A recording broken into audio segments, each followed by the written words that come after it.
Hər kəsə salam dostlar, bu gün sizə Microsoft Teams platformasında testin hazırlanma qaydasını göstərəcəyəm. Bu videoda mən testi kompüterdə hazırlanmağın qaydasını göstərəcəyəm. Nəysə, keçək videoya. Əvvəlcə Teams proqramına daxil oluruq və buradan sol tərəfdə gördüyünüz kimi tapşırıqlar bölməsi var və bura daxil oluruq. Və buradan aşağıda gördüyünüz kimi yarat bölməsi var. Oraya basırıq.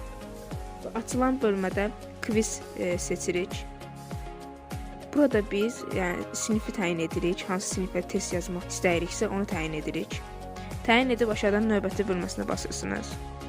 Və burada sizin əvvəllər yazdığınız testlər görünəcəkdir. Burada istədiyiniz testi redaktə edə bilərsiniz. Amma yeni test yaratmaq üçün isə yuxarıdan yeni quiz yazan bölməyə daxil oluruq. Solunda da plus işarəsi var. Burada daxil olduqdan sonra gördüyünüz kimi səhifə açıldı. Burada bu hissəyə testin adını, yəni başlığını yazırsınız. Və buradan istədiyiniz sözü də seçib, buradan bold, italic, underline edə bilərsiniz. Yəni qalın, kursivli, altdan xəttli və s. Və digər seçimlər də mövcuddur. Məsələn, rəngini dəyişmək, şriftini böyətmək və s. Aşağıdakı bölmə də testin açıqlama bölməsidir. Buraya istədiyiniz yaza bilərsiniz. İstəsəniz boş buraxa bilərsiniz. İndi suallar yazmaq üçün əvvəlcə aşağıdan add new yazan bölməyə daxil oluruq. Və buradan gördüyünüz kimi bizə testin forması gəldi. Buradan birinci olan bölməyə, variantda olan test üçün buna basırsınız.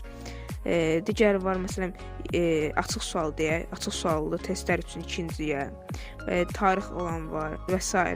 Buradan istədiyiniz testin formasını seçə bilərsiniz.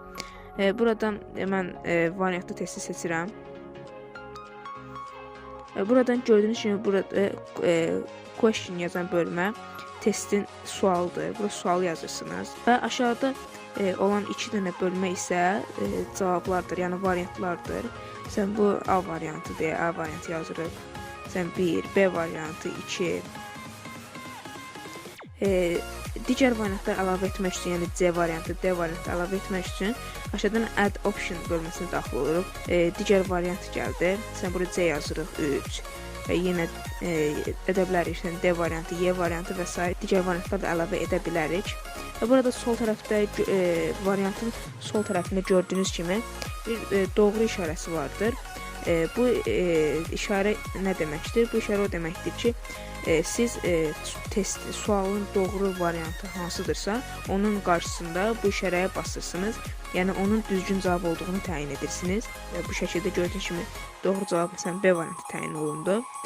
Aşağıda gördüyünüz kimi point yazan bölmə isə sualın balıdır. Məsələn, bura 5 bal yazaq.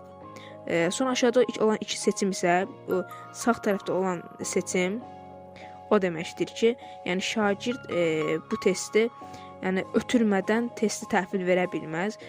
Hökmən bu testi işləyib təhvil verməlidir. Bunu sizə tövsiyəm odur ki, bunu açıq saxlayasınız. Məsələn, mən bunu açıq saxladım. Aşağıda olan digər seçim isə o deməkdir ki, sualınıza 2 və daha artıq düzgün cavab əlavə etməkdir. Yəni buna nümunə gətirə bilərik ki, məsələn, aşağıdakılardan doğruları seçin deyəndə, məsələn, bunlara 2 və daha artıq doğru seçim əlavə edə bilərik. Gördüyünüz kimi, məsələn, mən 2 və daha artıq doğru cavab əlavə etdim. Bunları təkərdən basaraq da yenə əvvəlki vəziyyətinə qaytara bilərsiniz. Sualı yazıb bitirdikdən sonra isə yeni sual yaratmaq üçün təkrar aşağıdan add new bölməsinə sıxaraq buradan yenə mən birincini seçirəm. Yenə gördüyünüz kimi indi pəncərə açıldı və təkrar indi ikinci sualı yazırıq. Bu belə. İndi yuxarıdan sağ yuxarıda olan belə göz işarəsi var. Yəni yanında da yazır preview. Yəni ona basaraq da testin ilkin görünüşünə baxa bilərsiniz. Məsələn, bu kompüterdə görünəcək. Kompüterdə test məsələn belə görünəcək. Sağ yuxarıda olan mobilə basdıqda isə telefonda necə görsənəcək onu göstərir. Məsələn, telefonda isə belə görsənir test. Buradan geri qayıdaq. Testi yazıb bitirdikdən sonra sağ yuxarıda olan hazırdır bölməsinə basırsınız.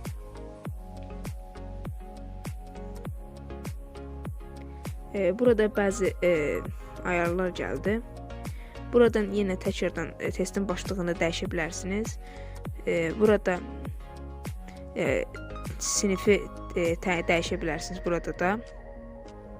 Burada sinifi dəyişə bilərsiniz. Redaktə edə bilərsiniz sinifə.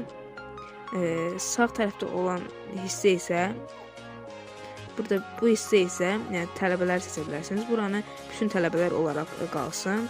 Aşağıda bitmə tarixi isə bitmə tarixi ilə bitmə vaxtı isə o deməkdir ki, şagird bu vaxtdan gec yəni testi işləyə bilməz, sadəcə bu vaxt aralığında işləyə bilər. Buna da öz istəyiniz kimi təyin edirsiniz. Yuxarıda olan təyin et bölməsinə basaraq da testi işlək vəziyyətə sala bilərsiniz. Yəni təyin edə basdıqdan sonra şagirdlər artıq testi görə biləcəklər. Amma onun sol tərəfinə saxlaya basdıqda isə yəni test paylaşılmayacaqdır. Sadəcə Teams-in yaddaşında qalacaqdır. Yəni istədiyiniz vaxt ora daxil olub onu paylaşım edə bilərsiniz. Nəyə başa düşməsəniz, nə qaranlıq qaldısa şərhlər bölməsinə bildirə bilərsiniz. Bu günlük bu qədər. Sağ olun, salamat qalın.